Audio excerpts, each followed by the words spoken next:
Bengals free agent rumors escalating.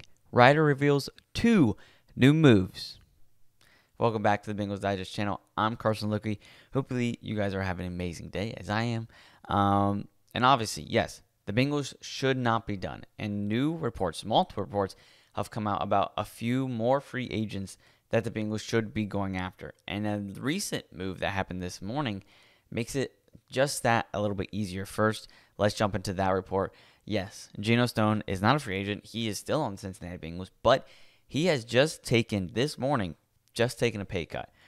He removed for 2025. He was supposed to make a little bit over $6 million. He reduced it to under $5 million. They reduced it by $1.5 million. So that bumps up our cap salary to now like 25, a little bit over 25 million, which is obviously great for the Cincinnati Bengals. But it also indicates, yes, Geno Stone will be starting in 2025. They're not going to reduce him and then cut him. But I also think it points to a move potentially coming in the safety room. And also, I think they're trying to make room for Trey Hendrickson. I think they want to sign Trey Hendrickson and then make 1 or 2 moves in the free agency, which is what I would do with the money that they have left, especially if they release Jermaine Pratt or cut Jermaine Pratt, whatever they want to do, trade Jermaine Pratt or whatever they do. That would free up another $5 million. So that would go up to about $31 million. Then you'd have 31 to extend Trey and then bring in some other free agents. And these are the 2 guys that I wanted to bring in first to help the secondary, especially the safety room, because I thought for sure we were going to draft a safety in this draft. It turned out not to happen, even though we had 2 times the ability to draft Xavier Watson. I thought it was a perfect fit. Safety, Justin Simmons from Atlanta. He spent most of his career in Denver, only spent 1 year with Atlanta. He went to Atlanta because he wanted to play for a team that he thought would give him playoff experience. Every single year he was with Denver, he never made it to the playoffs, and he wanted to, or I don't think that's true, maybe early on in his career, but he wanted to go back to the playoffs. That's why he's left Denver. Unfortunately for him, Denver made the playoffs that next season. Atlanta did not. But Justin Simmons last year, 62 total tackles, 36 solo, 2 interceptions, 7 passes deflected. PFF-wise, not the best, but better than what we had last year. Overall, 59.9 overall grade, 113th among all safeties. Pass rush, 56.7, 83rd among all safeties. Run defense, 53.8, 149th among all safeties, and coverage 60.8, 85th among all safeties. So it's not the best option, but Justin Simmons is he was one of the best safeties in the league. To bring in that kind of player for especially Geno Stone, to get some veteran help.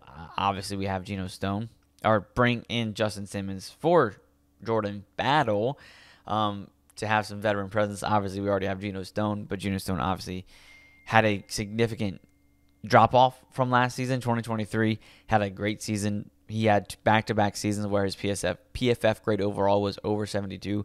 Then last season, he finished with like a career low of 54, 55 overall PFF grade-wise. So, and he started turning it on. Later in the season, Geno Stone actually started turning it on. I was actually enjoying watching Geno Stone. But to bring in somebody else, I think that secondary, especially that safety room, I think that safety room just needs a little bit more help, which is why I would have loved to go after a young guy like Xavier Watson in the draft. Maybe Cincinnati will not tank, but they'll trade up and go get my boy Caleb Downs from Ohio State next year, but unlikely.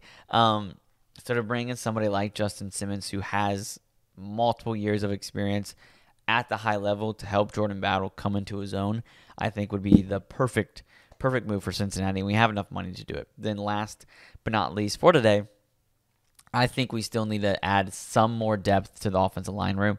I don't think it's ever a bad idea to make sure Joe Burrow is safe every single time, no matter who is out there. And I think a perfect guy to go after would be offensive guard Brandon Scherff.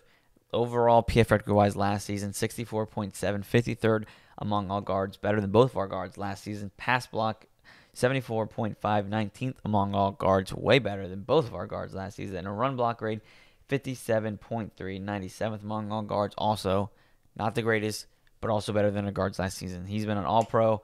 At one point, he was making like over $40 million as an All-Pro guard. But it's even better. Last season, he only had 2 penalties, which was first among all guards, and then 0 sacks. He allowed 0 sacks last season. I mean, he played most of the season. So I think if we were to bring in Brandon Scherf, who has experience as an All-Pro, and then also you're going to have him come in and help with Dalen Fairchild, Cordell Volson, all those players that need help. And then that, I think if you bring in Brandon Scherf, that just solidifies the offensive line, where we have depth and we have movability. Jalen Rivers, who we drafted as a tackle, but you can easily move him as a right guard. Fairchild, probably most likely going to be our starting left guard. Obviously, Orlando Brown and Amarius Mims will be our tackles, but Cody Ford, as a depth, can move to tackle or to guard. Brandon Scherf, just depth, or even if he starts, maybe he starts right guard.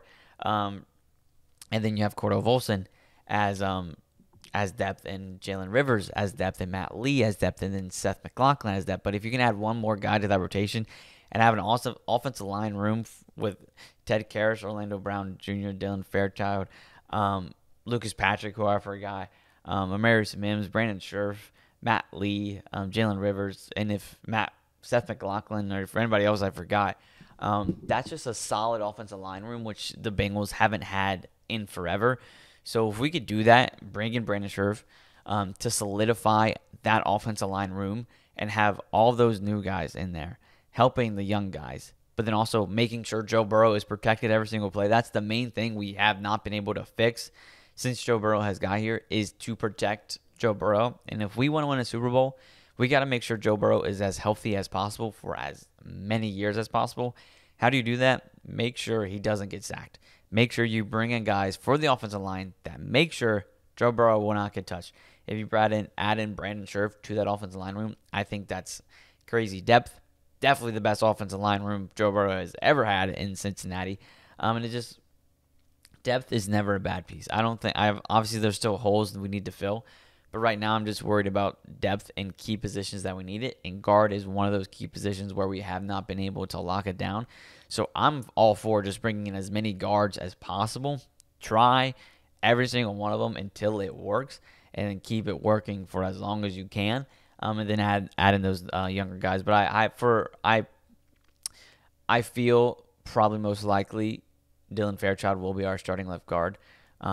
Most likely, I don't think they're drafting him in the 3rd round, especially with his wrestling background compared to Scott Peters, our new offensive line, his background in wrestling and not jiu-jitsu, a type of jiu-jitsu, I'm pretty sure. That 2 backgrounds, I don't think they're going to bring him in unless they think he's going to start. But even with Orlando Brown Jr., Dalen Fairchild, Ted Karras, Lucas Patrick, maybe Brandon Scherf, maybe Jalen Rivers, and Amarius Mims, that's a solid offensive line. I think that's the best offensive line Joe Burrow has ever had in Cincinnati. So, once again, reminder, Geno Stone, his salary has been cut by $1.5 million for next season, so we have a little bit more cap space to work with. 2 guys I think we should be interested in bringing in free agency after extending Trey Hendrickson. That's priority number 1, extending Trey Hendrickson. Then after that, I think we should go after Justin Simmons, safety from the Atlanta Falcons, and then offensive guard from Jacksonville, Brandon Scherf. I think that would be perfect fits, both perfect fits for the Cincinnati Bengals, especially with helping develop young talent, but then also helping, obviously, the overall Cincinnati Bengals, making it back to the Super Bowl and finally winning the Super Bowl for the city of Cincinnati. But thank you so much for watching this Bengals Digest channel. I hope you enjoyed it.